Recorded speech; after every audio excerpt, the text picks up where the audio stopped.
Tenim el Jorge, de Cuina Justa, una associació que treballa tot el tema de la restauració, especialment amb una visió social espectacular, i que fan una feina brutal. El Jorge ens explicarà quina és la seva organització, com funcionen, i si pot també li demanaré que intenti respondre a aquesta idea de com ho fan per explicar-se a la societat. És a dir, com aquest esforç comunicatiu i de sensibilització respecte al que feu, com l'esteu portant a terme, que és el repte que després els planteja.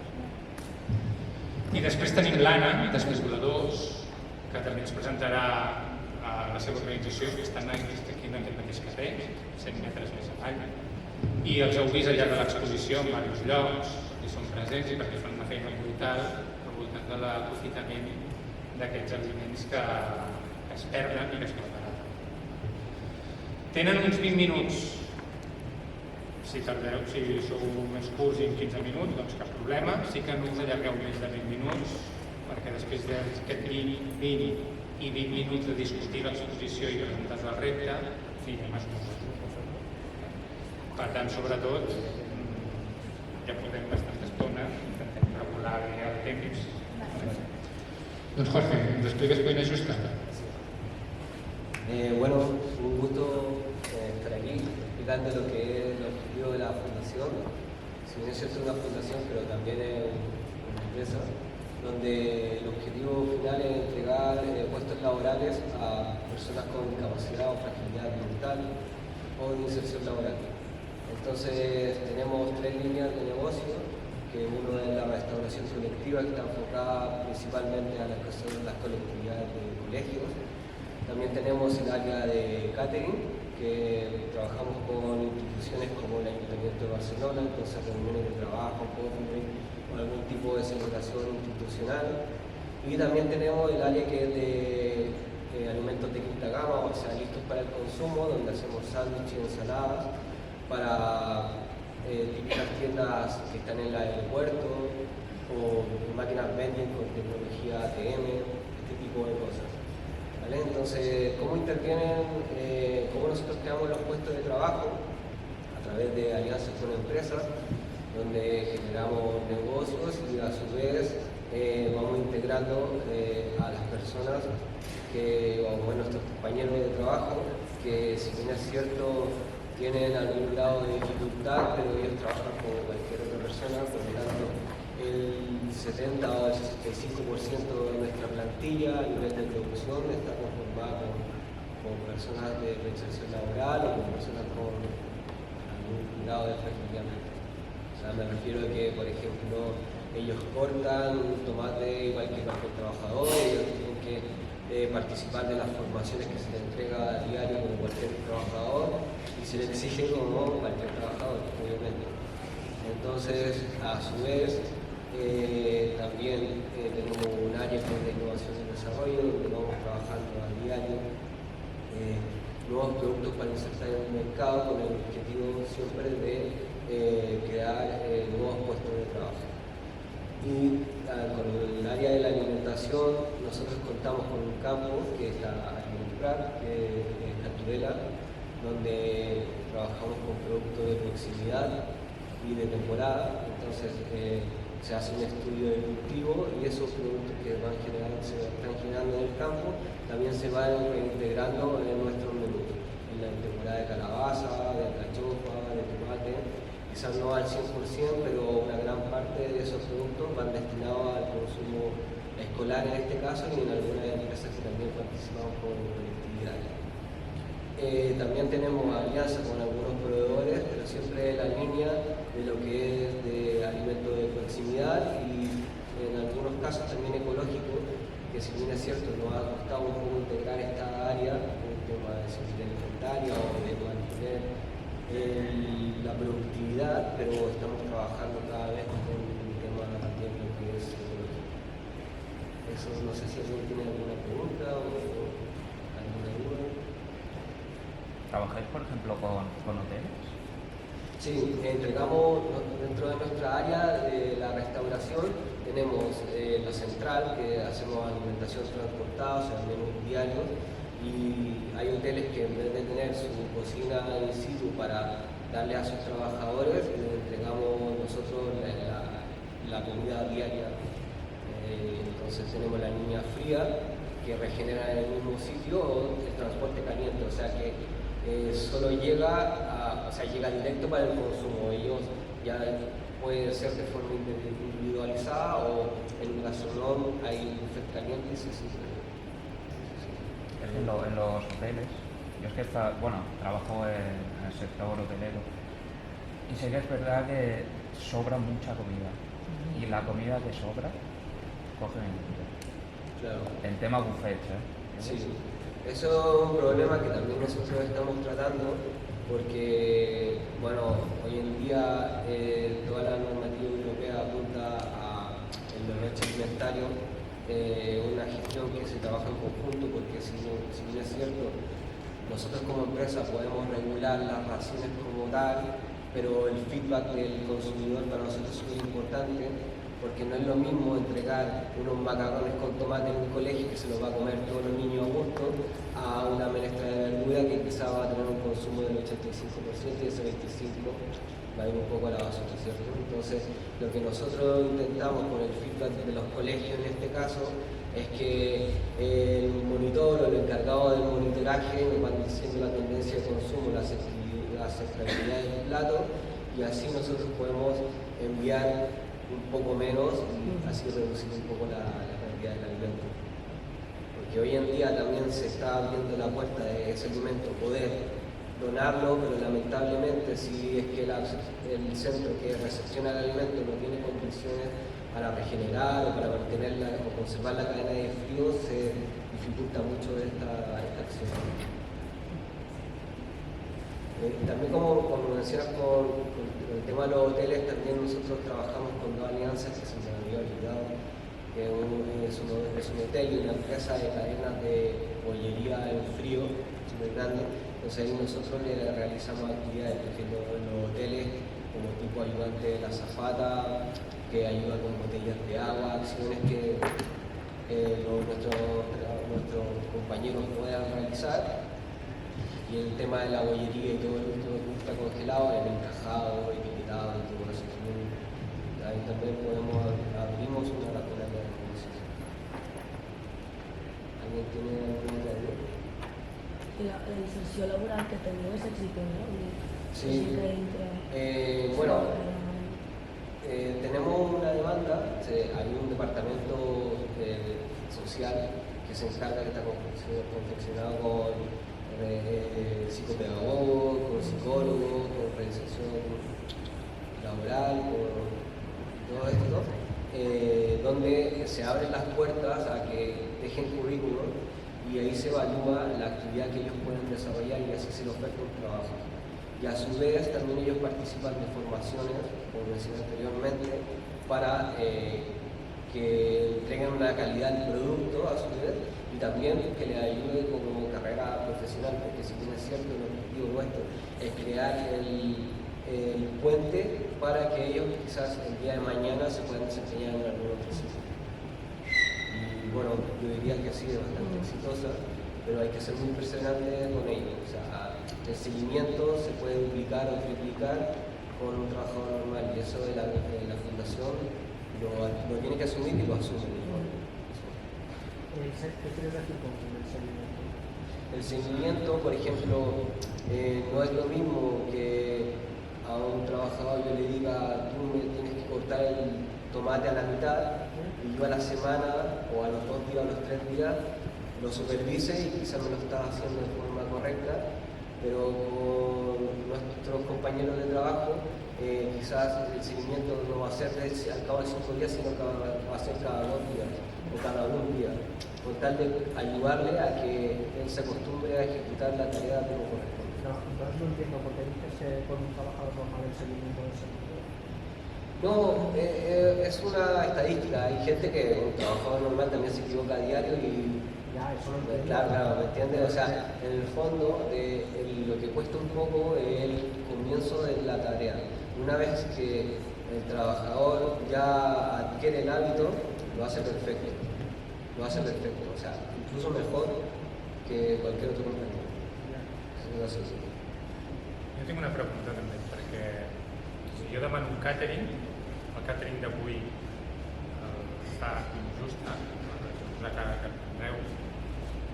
Aquest menjar ha de ser més bo, només per la gent que hi treballa al darrere. Com li donem aquest valor? Com li doneu aquest valor? Perquè els que mengen sàpiguen aquesta història que hi ha al darrere y noten que el menjar és bo, gràcies a la gent que hi ha participat.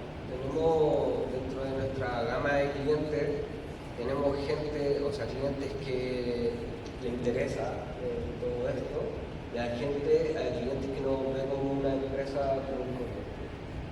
Claro, el que le interesa todo este rubro, la economía social y todo esto, es más empático con nuestro, o sea, agradece, mucho más agradecido nuestra labor, y con el cliente normal, bueno, somos uno más y muchas veces no hemos durado menos o hemos mantenido menos las alianzas, por así decirlo. Entonces, es un poco la sensibilidad social que tiene cada uno, cada empresa, cada persona que quiera contar con nuestros servicios y ser consciente un poco de lo que nosotros estamos haciendo realmente, que es una labor súper gratificante. ¿Cómo?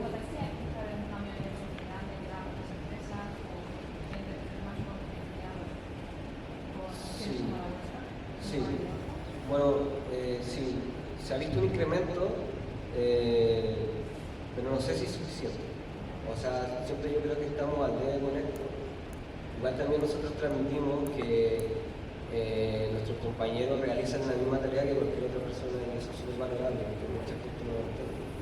Y que no por eso, no porque tenga alguna cualidad, van a limpiar solo bandejas. La persona está capacitada para hacer cualquier función, para cumplir cualquier función. Más lento, más rápido, bueno, eso lo podemos discutir después. Pero el objetivo final y el producto final sale muy bueno. Bueno, ahora tendrán la oportunidad de visitar algunas cosas que hacemos. No sé si alguien tiene alguna pregunta. Moltes gràcies, Jorge. Sé que has de marxar aviat, però si, no sé, li anem fent i quan hagi de marxar... Tenim l'Anna, d'Espigoladors, ella és la responsable de comunicació, no?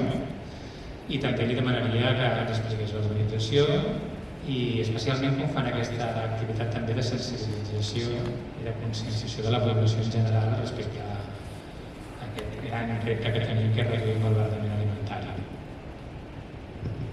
Hola, bon dia. Gràcies a Font Display per convidar-nos. No sé si se'm sent bé, espero no allargar-me molt. Espigoladors, com ha dit el Carles, estem aquí al costat, al barri de Sant Cosme, o sigui, som bastant veïns. Som una entitat que va néixer el 2014 amb un triple objectiu. El primer és lluitar o treballar per reduir aquestes pèrdues i malbaratament alimentari, que segurament al llarg de l'exposició ja heu vist, no?, l'abast de la problemàtica. El segon seria fomentar el dret a una alimentació saludable i sostenible per tota la població, i el tercer, empoderar col·lectius en situació de vulnerabilitat. No sé si ho sabreu, perquè també es parla d'espigoladors aquí a l'exposició, però no sé si algú sap què és espigolar, o has sentit mai la paraula, o ja ho heu après visitant l'Expo. Algú? No? Val. Espigolar és una activitat que no ens hem inventat nosaltres, és una activitat que hem recuperat, ja es feia a l'edat mitjana sobretot i a l'edat moderna, i fins i tot a la Bíblia hi ha alguns passatges que surt i que consistia en que, sobretot dones i nens, entraven als camps dels agricultors un cop s'havia fet la collita principal per collir tot allò que havia quedat sense collir. I d'aquesta manera, al final, poder garantir l'alimentació de la seva família. Era una activitat de subsistència, sobretot per famílies amb dificultats econòmiques. Hi ha el famós quadre de Millet, que no sé si el coneixeu, de les espigoladores, doncs és un reflex d'una situació que existia en aquella època. Nosaltres, com a espigoladors, recuperem aquesta activitat i la portem al moment actual, per diversos motius, no? Però un dels principals és fer front a un problema, no?, que té el sector primari actualment, que és la problemàtica de les pèrdues d'aliments al camp i que dona lloc a dia rere dia i a tots els camps de tots els agricultors i agricultores hi hagi quilos d'aliments que quedin sense sortida comercial. Ens dediquem a fer aquest activisme, no només fer sensibilització, sinó també fer incidència política i arribar a les administracions i dir aquest problema és important i és important que reguleu, no?, i apliqueu normatives i mesures al llarg de la cadena alimentària perquè això no succeeixi, no?, per fer-hi front.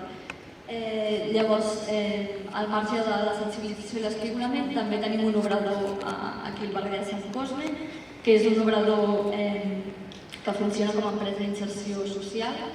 O sigui, el que fem és treballar amb serveis socials del barri de Sant Cosme per incorporar col·lectius en situació de vulnerabilitat almenys al nostre obrador, i el que fem és també recuperar fruites i verdures imperfectes o que també venen d'aquests excedents que us comentava del sector primari i les transformem en les conserves i imperfectes, que no sé si coneixeu la marca. Aquí. Això és un exemple d'una carxofa XL que diem. Dia a dia ens arriben productes al nostre obrador que no encaixen al circuit comercial per diversos motius, com he dit abans, per mida, perquè són excedents, etc. I llavors nosaltres el que fem és transformar-los en conserves vegetals, tenim marmelades, patés, compotes, i les venem a la ciutadania en general, i al final amb l'objectiu de també poder treballar per aquesta inclusió social d'aquests col·lectius en situació vulnerable. No sé com portem, si m'esperarà molt. Tenen un lema que és brutal, que és per la gent que li agrada les segones oportunitats, no sé com ho dieu. Diem, de fruites i verdures imperfectes neixen segones oportunitats. Sí, seria com el missatge i una mica el que treballem des d'És Imperfect. També us he portat com alguna mostra d'algun altre projecte que hem fet, que seria com transversal, un exemple de projecte transversal que toca diverses àrees de la Fundació.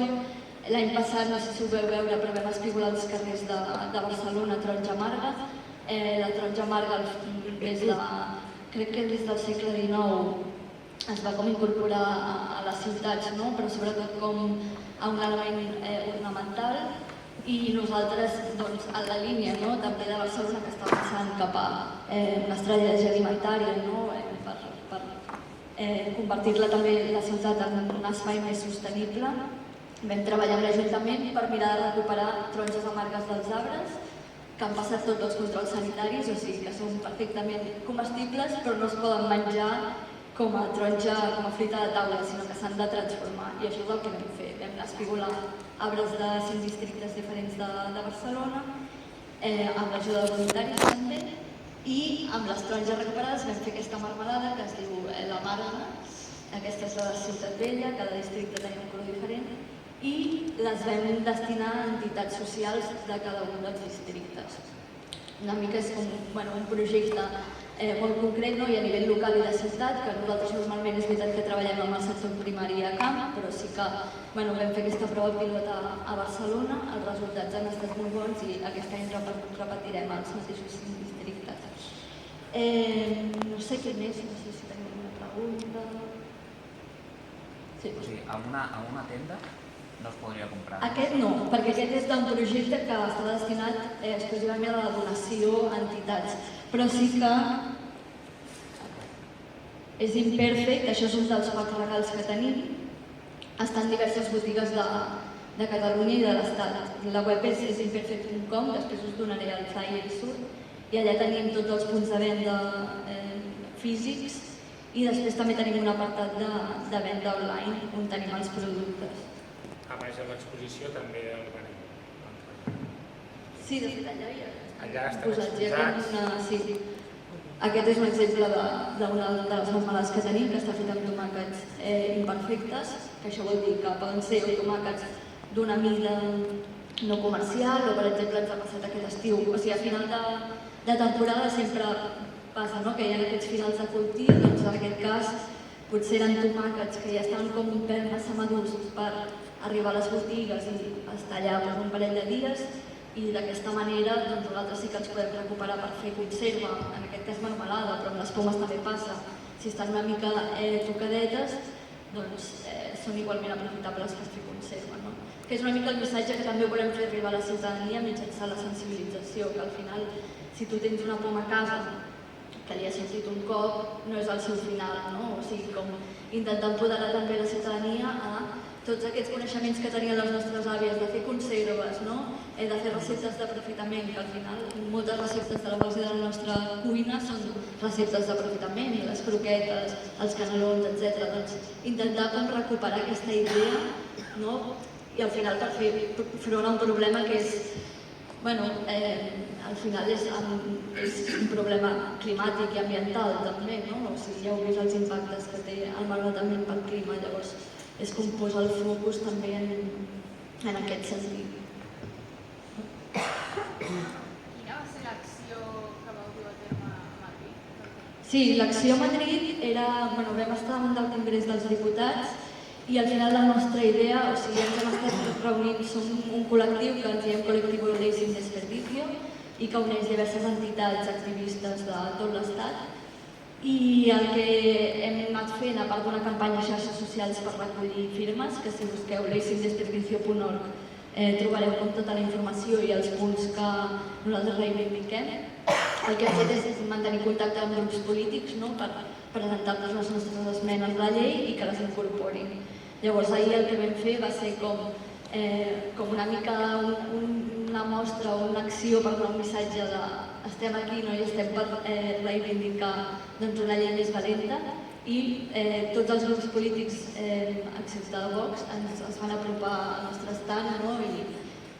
I bueno, vam poder exposar-los al nostre punt de vista, no? Que era una mica l'objectiu de l'acció, no? Fer sentir la nostra veu als grups polítics que després això ho portaran, ho treballaran, no?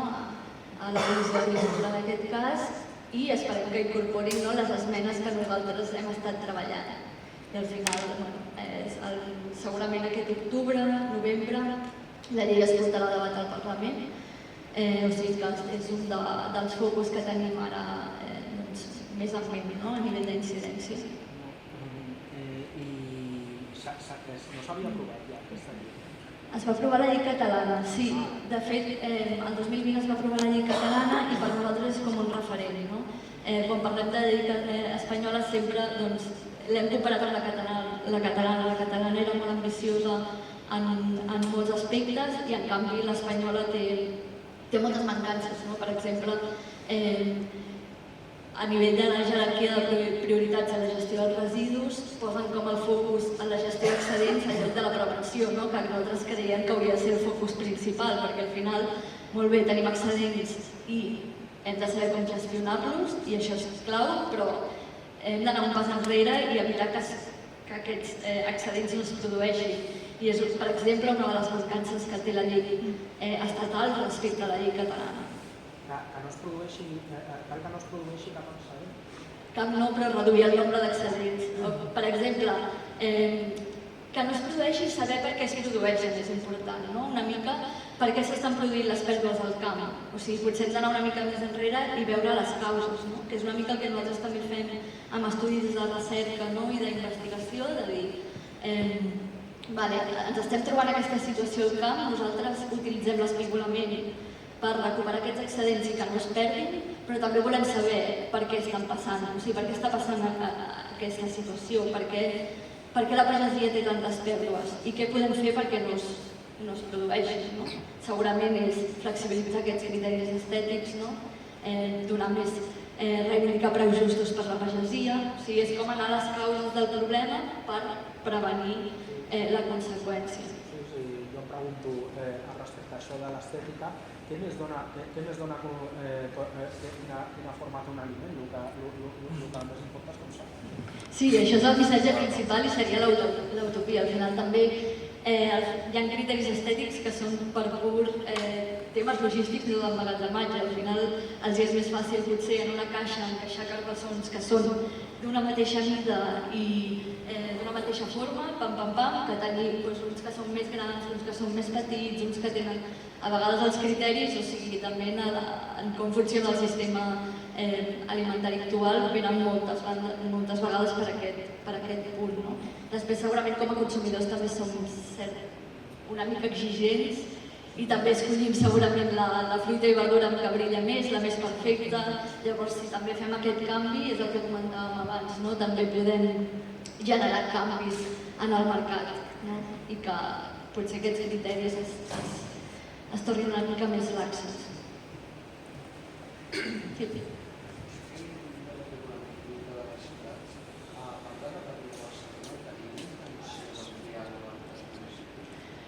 Sí, de fet al Prat també vam fer una prova pilot fa un parell d'anys i a Sant Boi també, però va ser una prova pilot amb unes mostres molt reduïdes i sí, òbviament la nostra voluntat és poder replicar aquesta acció a diversos punts del territori, no? Igual que l'espibolament en camps del sector primari. O sigui, penseu que nosaltres ahir estàvem espigolant a un camp amb 12 persones, això va ser a Malgrat de Mar, i en un sol matí vam recuperar 2.000 quilos de cogombres. Doncs imagineu això replicat a diversos punts de zones agrícoles del territori, tant a nivell català com a nivell estatal. També el nostre objectiu és que l'activitat de l'espigolament, que la llei catalana sí que apareix com a activitat a regular, que de fet va ser una de les nostres lluites perquè s'incorporés i ara amb la llei estatal també estem batallant per això, que aquesta figura o aquesta activitat s'inclogui a nivell legislatiu permetrà que es pugui replicar a més punts del territori. I això al final també és bo pels objectius que perseguim. Una pregunta, com gestioneu el tema dels voluntaris perquè vagin a fer aquestes accions? Si teniu com una xarxa, o ho dieu per xarxes, hi ha aquesta acció, com funciona? Tenim una mostra interna de 2.500 persones al mateix. Llavors, per inscriure's, tu t'inscrius a una borsa de voluntariat, poses a quines zones et va bé l'espígola, a quines franges horàries, i llavors quan ens surt aquesta espigolada llancem una convocatòria normalment de manera interna, o sigui, via correu electrònic amb tots aquests voluntaris que estan inscrits a la nostra xarxa, i llavors a partir d'aquí fem les inscripcions de les persones que creiem que calen per espígola aquest camp. Després, en moments puntuals, si necessitem com un puix, però sí que fem publicacions per xarxes, a vegades ens ha passat un camp que es necessiten 50 persones. Doncs aquí sí que és com, ho llancem als nostres voluntaris, però per xarxes també, o fem fins i tot nota de premsa perquè ens ajudin a fer difusió. Però normalment sí que amb la nostra borsa interna ja estem bastant... Són gent molt compromesa i sí, tenim bastant èxit, podríem dir. Jo tenia una curiositat, o en la pregunta que havia realitzat a la primera intervenció, sobre el món de menjar. A part, les dades eren traïdores, no? O sigui, sembla que s'hagi de perdre més en el camp o per tempestes i tal, i resulta que al final som nosaltres.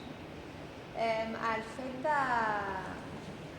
de com, perquè això ell ho parlava des dels hotels, és que hi ha molts ens, com hospitals, com centres de dia, com presons. Jo he estat 11 anys treballant a presons i és increïble la de menjar fan 5 capes que es perd. Jo entenc que vosaltres esteu a primer, en la part més orgànica, recollir i tal, però amb tot aquest menjar sobrant que ja s'ha cuinat, que ja s'ha realitzat, estaria bé que estigués acompanyant. Hi ha alguna manera de congelar, de poder... O sigui, la prevenció, no? O sigui, aquí entraria com la intel·ligència artificial. Si sabem que la població dels interns són musulmans, i que no mengen amb porc, i sabem que la realitat són vegans, o que hi ha intoleràncies o que són celíacs i tal, què està passant? Perquè ho fem tan malament, no? Entre tots, perquè això passa a hospitals, passa a presons, passa a molts centres que jo no conec, no? És una pena que... Una cosa és la prevenció i el moment de... Entenc que serà molt més difícil una cuina ja elaborada, com pot ser aquesta, però... que aquesta gent? Sí, diverses coses. Sí, nosaltres sobretot ens enfoquem al sector primari, però també fem accions amb escoles i també en la línia que tu deies, com de col·lectivitats al final, doncs, per exemple, ara estem fent un projecte amb menjadors escolars que consisteix en quantificar malbaratament el que es produeix i a pensar juntament amb els equips de monitoratge o amb les AFAs, qui sigui que porti el menjador, doncs, quines idees, maneres de prevenir aquest malbaratament. És una de les accions que es podria fer. Tu el que et refereixes és més com a la gestió dels actes, un cop s'obre aquest... nosaltres creiem que al final la prevenció és clau, perquè no es produeixi aquest excedent. No, totalment d'acord. És clar, si ja m'anticipo, sabré que no he de fer 10, sinó que n'hauré de fer 8. Però igualment segueix sobrant aquest menjar. Què es pot fer aquí, també? Perquè, en el món de les escoles, o sigui, jo cada any tinc la mateixa pregunta. Per què els doneu una altra vegada una capsa de reticuladors? En tinc 300.000. Una caixa nova de reticuladors, no? Vull dir, ja no és menjar, però sí que són uns diners públics que s'han gastat per una cosa que podria anar a un tastemón o podríem entre tots recol·lectar, no? I cada any funcionem igual. Tot nou, no ho entenc. I clar, si no pensem en Jo crec que s'estan fent passos, en aquest sentit, en les cuines de col·lectivitat importants. No té res a veure fa 5 anys amb el que s'està fent ara. Primer pel preu dels aliments, és a dir, llençar menjar és caríssim. I qualsevol empresa que gestioni càtering intenta reduir. Ara hi ha programes molt més eficients que vinculen el que compres amb el que produeixes. I saps, quan fas llenties se'n menja menys que quan fas macarrons. I ajustes el gramatge exactament al que s'està menjant. Primer hi ha un primer pas així. Un segon pas és el que fem a nivell educatiu, que és importantíssim. Nosaltres, amb els menjadors escolars, per exemple, fem el projecte Servir-nos. Que tu tens unes pizzas petites, mitjanes o grans, i el nen està obligat a agafar amanida, però pot agafar-la amb la pinça petita, amb la mitjana o amb la gran, en funció de la sensació de gana que té i del que li agrada aquell plat. Això causa un rebuig a les famílies terrible. Mi niño tiene que comer, però és importantíssim vincular la sensació de gana amb el que t'agrada i aprendre a posar-te el que et poses en el plat i el que tu menges. Tenim una dificultat a les escoles, que és què fem igualment amb el que sobra, perquè sí que no podem donar-li un tercer. Primer perquè ja ha estat servit a la taula, a la safata de la taula, i per tant ja no saps si aquell nen ha tirat alguna cosa de dintre. És que potser no s'hauria de servir. Perquè nosaltres el que fem és que el nen s'autoserveix. Clar, però aleshores aquest sí que està... No, perquè nosaltres graduem molt bé el que produeixes, primer, cuina, i després gradues molt bé el que el nen vol menjar. El que no podem és, per exemple, aquesta aplicació del Too Good To Go, que és fantàstica, no la podem posar a una escola, perquè no pot entrar una externa a una escola a comprar una cosa que ja ha pagat una família. I legalment se'ns complica. Però aquí sí que ho fem. El restaurant d'aquí, que fa menjar per 300 menjadors, per 300 treballadors i els repartistes, a les 3 del migdia, quan s'ha acabat el servir, un treballador pot anar allà i comprar per €1 el que ha sobrat, és un port de casa per sopar o per família. I també està obert a l'aplicació Too Good To Go i per tant qualsevol persona que té aquesta aplicació veu que hi ha 5 menús disponibles al dia tal, a les 2 del migdia, al restaurant Tastan d'aquell parat. Per €3. I per €3 es compra el menú sencer. Aquestes coses funcionen i estan funcionant bastant bé. El càtering d'avui, no sé què passarà. Primer perquè són 30, són 25, són 20. Per tant, el nombre perquè produeixen menjar costa i habitualment, no sé si ho fan, però no hi ha aquest hàbit de posar carmanyoles de cartró perquè un s'ho comporti, perquè queda malament. Un després d'un càtering, el que sobra s'ho posa en una capsa de cartró i s'ho emporta. Però això ha de començar a passar, i en alguns càterings està passant que et deixen el menjar i et deixen aquí està. Doncs callo perquè ho has dit molt bé llavors.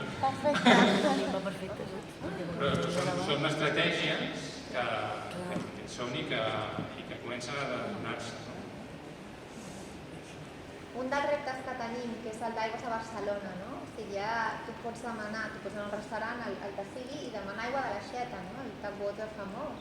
i no haver de pagar. Dic, no vull pagar una ampolla de plàstic perquè em donin una aigua que em poden donar, que ha passat no sé quants controls que ahir ho estàvem veient, no? I genera residus i tal.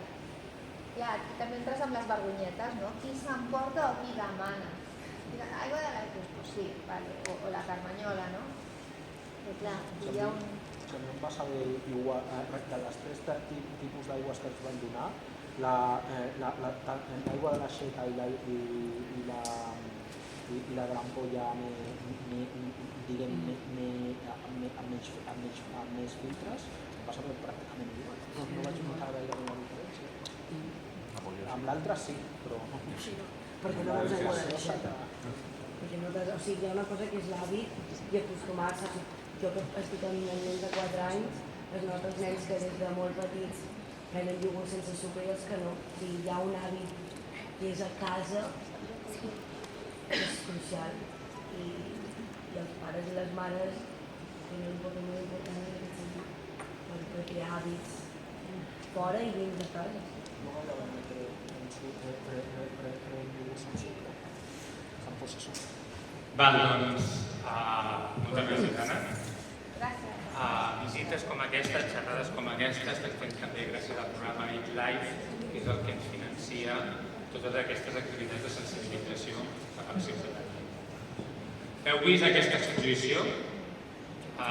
Crec que és brutal, no perquè hi hagi participat directament, sinó perquè crec que no s'ha fet mai una exposició amb aquesta intencionalitat, aquesta magnitud i aquesta potència sobre un tema ambiental i social a la vegada a Catalunya. I el repte que us vull plantejar, en el fons, té a veure amb que t'ajudeu. Nosaltres tenim claríssim que l'alimentació és una palanca de canvi per millorar la sostenibilitat, que és urgent activar. Què heu vist en aquesta sala, aquests 5 reptes? El que intentaven evidenciar és que ho estem fent bastant malament, efectivament, i que tenim un marge de millora molt gran, però que urgeix començar a fer-ho d'una forma diferent. En aquest apartat d'aquí, que tinc molt poc temps de veure, ens plantegen solucions, però les solucions que ens plantegen nosaltres les hem de construir. Urgeix activar aquesta palanca de l'alimentació per menjar de forma diferent i tenim un problema, que estem arribant a la gent que ja li interessa aquest tema. La gent que segueix les xarxes d'espionadors és la gent interessada en temes de salut i sostenibilitat. La gent que ve a l'Expo, al matí són escoles, fantàstic, però a la tarda, que ve el públic general, ve només la gent interessada en aquests temes. Com podem arribar a gent que no ens segueix a les xarxes i gent que aquest tema li sona a que vindrà aquí i el castigaran? Diran, no comes nunca más carne. No estem dient aquí, estem dient, ostres, mira de reduir-ho, no? No t'estem dient què has de fer, t'estem plantejant que pensis críticament, però no estem arribant a aquesta gent.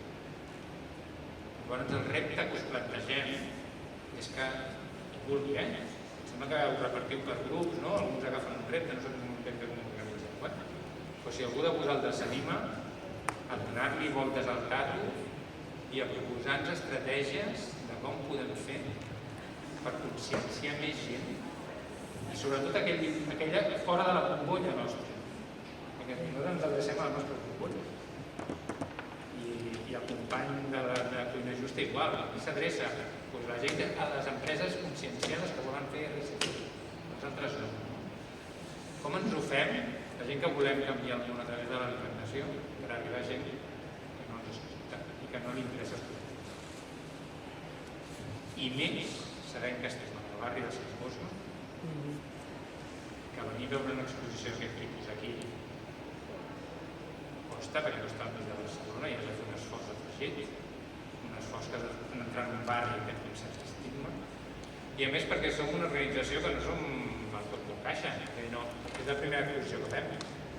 Ningú ens coneix al Fund d'Esplai, per tant ens coneixen pels esplais, pels centres oberts, però ningú ens coneix per tenir una exposició d'aquesta qualitat. Per tant, aquest és el repte que us plantegem. Que ens ajudeu a imagineu-vos com podem arribar a més gent, conscienciar més gent que ens ho conegui i que per mi. Sembla que ens acaba de trobar. No, sí. És que has parlat només de carn i de peix. De peix m'ho he saltat. Sí. M'ho he saltat en el tema, hi ha un plafó. El peix és un tema superinteressant, que hi ha menys dades i ens hem mullat poc perquè les dades aquí són molt rigoroses. Si algú no entenen és que estan basades en molts estudis. I de peix hi ha menys estudis.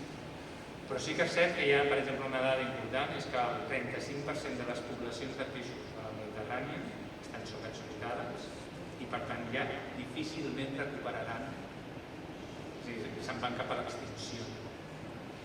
Hi ha un aspecte més o menys positiu, que és que el 60% del peix que mengem ja no es pesca. Es cultiva amb piscifactories. Això vol dir que s'explota menys al mar. El problema d'això, com alimentem aquestes piscifactories? Amb el pinso, amb el mateix pinso que alimentem les macrogranges, és a dir, produït amb soja a l'altra banda del món, des de boscos, etc. Aquí hi havia aquelles tubs d'algues. És un experiment que fa la gent de l'IRTA, del Delta de l'Ebre, per produir alga i alimentar les granges de musclos i de llobarros que tenen al Delta de l'Ebre amb proteïna vegetal, en lloc de proteïna que vingui de la pregunta del món, aquesta proteïna vegetal feta de món. Però igualment és un repte important, canviar la sostenibilitat de l'agricultura i tirar més per l'agricultura i menys per la pesca.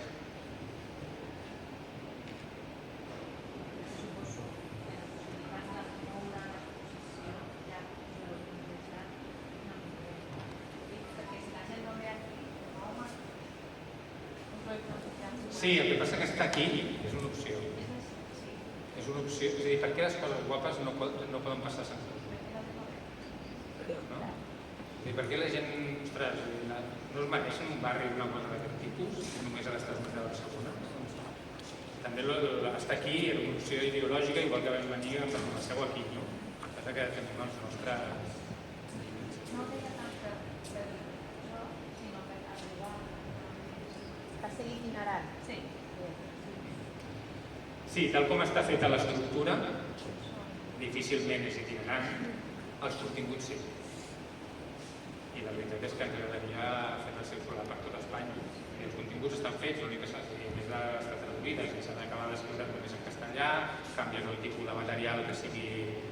Però l'opció seria bellugar-ho. Però el repte és que la gent vingui a dedicar. Sí, el repte és realment. Aquí la gent d'especuladors està fent una cosa brutal, la de si és justa també, també en una exposició així buida al barri de Sant Cosme, com ens ho fem perquè gent vingui, públic familiar i públic no interessat. Com ens ho fem? Una pregunta. En un país como España, donde hay mucha tradición de comer carne, jamón, croquetas, todo lo que viene del animal y también pescado, ¿qué vosotros habéis hecho para concienciar a la gente que comer tanta carne y pescado y contribuir a explotación y contribuir a contaminación del medio ambiente? ¿Qué vosotros habéis hecho para explicarlo? Además de esta exposición, como... Nosaltres, a nivell de Fundesplai, bàsicament el que fem és menús per les escoles. I el menú de l'escola sí que l'hem estat intentant canviar i reduir progressivament la carn, augmentar progressivament la proteïna vegetal. Estem fent passos entremig, que és fer aquella carn que no és carn, aquelles hamburgueses que són vegetals però que tenen gust de carn, que encara no sé, que són ultraprocessats, que segueixen tenint molts problemes, però com a pas entremig amb algunes escoles per començar a educar funciona, sabent que no és l'òptim. L'òptim és menjar-se un plat de cigrons. Però un plat de cigrons no costa més, menjar-se una hamburguesa. I cal fer accions d'educació aquí, segur, de saber-ho explicar, saber-ho... I fixeu-vos que no hem entrat en temes ètics en aquesta exposició, no hem parlat de què implica dominar un animal, què implica criar-lo per matar-lo, no? Aquestes coses, no? Aquí no hi hem entrat. Hem entrat bàsicament amb dades molt rigoroses de quilos de carn que mengem i emissions de CO2 associades a la carn. Però jo, si em permeteu afegir, normalment el que es fa, a part de la divulgació i en temes ambientals, una de les tècniques és apel·lar a persona, no? En aquest cas, menjar carn, que implica també mala salut, en sentit, doncs, increment de malalties cardiovasculars, càncers, etc. Aleshores, quan vas per aquí, encara a vegades et poden fer més cas, no? Bé, a nivell del Fons d'Espai, a més de l'exposició, també fem textos divulgatius a la web i s'intenta també treballar això, també des d'aquest punt de vista més explicatiu de què passa, què no passa. No sé si t'aclareixo. Que educación es clave aquí, vale, estamos educando a la gente joven. I urgeix arribar-hi, és que és urgent. Val, última pregunta i ho deixem aquí. El repte és com fer que la gent mengi de forma més saludable. El tema és que hi ha moltes coses que estan fent malbé. Llavors, no sé per quin d'aquests punts voleu intentar solucionar començar Sí. Perdona, però el repte és, ho dic per entendre'ns tots, que les famílies, diferents col·lectius vinguin aquí i aquí ja se'ls explicarà el motiu de per què menjar i actuar i impactar. Com podem arribar a la gent que no Ells arriba? volen arribar a molta gent, no només a la gent del municipi del territori, les escoles del Prat d'aquí o a les escoles del Baix. Com podem fer perquè gent d'arreu vingui a Sant Cosme a visitar aquesta gran exposició, que t'interpel·la molt ja quan la mires, i que un mateix, el que comentava ella, un mateix ja, en el moment que et fas aquestes preguntes retòriques, doncs vas trobar la resposta, no la sortida, però potser sí que canvies el teu, la manera de comprar, la manera de menjar, la manera del berenar dels nens, la manera, no ho sé. Però com arribar a màxima gent? La gent d'aquí el que li demanem és pensa en alguna cosa que puguis canviar petit de la teva vida i han millorat el món respecte a ell. Qualsevol persona que surti per aquí amb un petit canvi, un petit compromís, ja és ell. És evident que no es pot ser superheroi, es pot ser sociopoliment.